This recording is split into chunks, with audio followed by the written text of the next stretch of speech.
Nah, plasenta ini setelah bayi lahir sudah tidak ada fungsinya di dalam tubuh mams. Nah, sehingga plasenta ini harus dikeluarkan. Karena kalau tidak dikeluarkan, yang akan terjadi pada tubuh mams adalah terjadi perdarahan. Plasenta dikasih waktu nih, dia harus lahir dalam waktu 30 menit. Jadi apabila setelah 30 menit dari bayi lahir dia belum keluar, nah itu harus kita lakukan tindakan. Jadi ada beberapa kondisi yang menyebabkan plasenta ini nih, dia tertinggal nih di dalam rahim. Salah satu penyebabnya adalah plasenta itu terlalu lengket di rahim itu. Jadi plasentanya pada saat kita tarik untuk dikeluarkan, ternyata dia nggak mau keluar nih.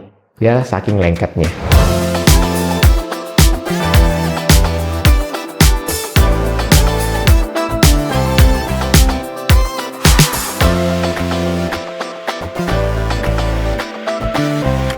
Hai, kembali lagi di channel Dr. Kevin. Apa kabarnya semua? Semoga semua dalam keadaan yang sehat ya. Nah, kali ini saya akan membahas satu topik, yaitu yang berhubungan dengan plasenta nggak keluar secara sempurna. Atau ari-ari setelah melahirkan tapi tidak keluar secara sempurna. Jadi masih ada sisanya. Nah, itu diapain? Atau didiemin aja? Atau harus dikeluarin? Atau gimana? Nah, pengen tahu seperti apa? Ikutin terus ya. Tapi seperti biasa, sebelum saya lanjut, buat kalian yang baru pertama kali ketemu dengan channel ini, atau yang belum subscribe, ayo cepetan buruan subscribe. Karena subscribe itu gratis. Caranya tinggal kalian klik aja tombol subscribe di bawah sini. Dan juga nyalakan loncengnya, supaya setiap ada video baru, kalian langsung dapat notifikasinya.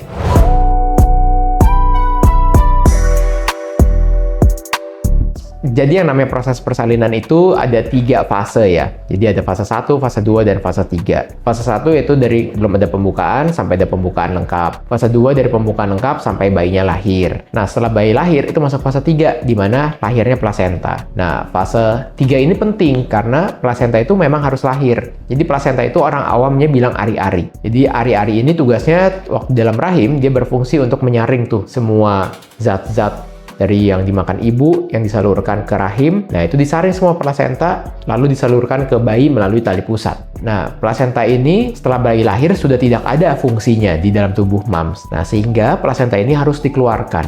Karena kalau tidak dikeluarkan, yang akan terjadi pada tubuh mams adalah terjadi perdarahan hebat.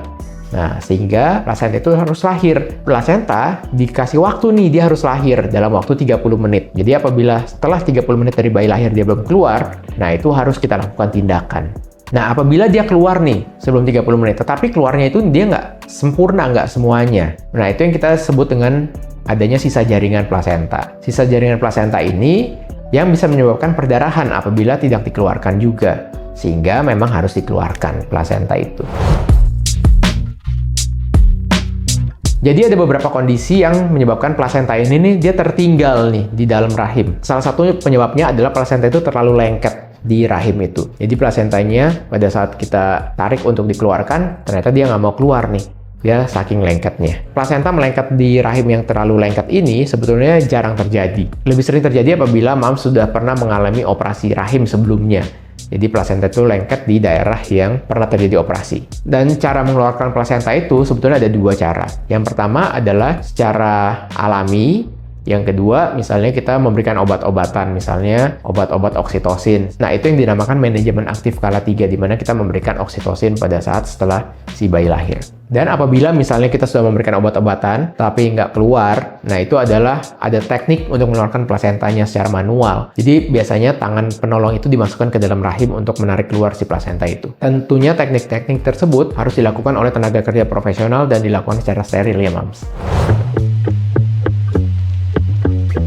Faktor resikonya dari plasenta yang terlalu lengket itu juga bisa disebabkan oleh kelahiran prematur. Jadi di mana kelahiran prematur itu memang plasentanya itu akan lebih lengket dan lebih susah untuk dikeluarkan. Dan juga apabila mams punya riwayat sebelumnya, yaitu plasentanya lengket juga. Nah, untuk kehamilan yang sekarang bisa aja terjadi seperti itu lagi. Jadi plasentanya akan bisa terjadi lebih melengket ke rahim.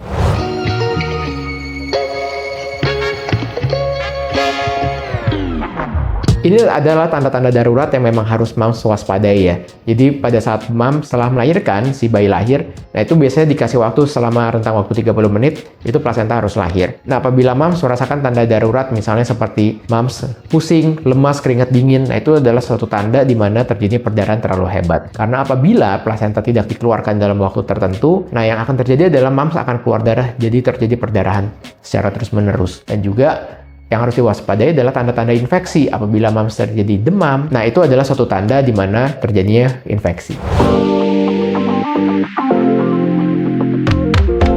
Nah, apabila MAMS memiliki plasentanya itu lengket ya pada saat persalinan kali ini. Nah, MAMS juga jangan khawatir. Tentu bisa aja terjadi seperti itu lagi di kehamilan berikutnya, ataupun tidak terjadi hal seperti itu. Jadi yang harus MAMS pantau adalah pada saat MAMS nanti hamil lagi, tentu harus dilakukan USG. Jadi dengan USG kita juga bisa melihat nih si plasentanya ini nempelnya di rahim bagian mana dan apakah terjadi kalsifikasi di plasenta atau tidak. Oke, sekian dulu konten Dr. Kevin kali ini. Jangan lupa untuk dukung terus channel ini dengan cara klik tombol like, comment, subscribe, serta share video ini ke semua sosial media kamu supaya video ini dapat tersebar luas dan bermanfaat. Saya Dr. Kevin, until tomorrow and stay healthy.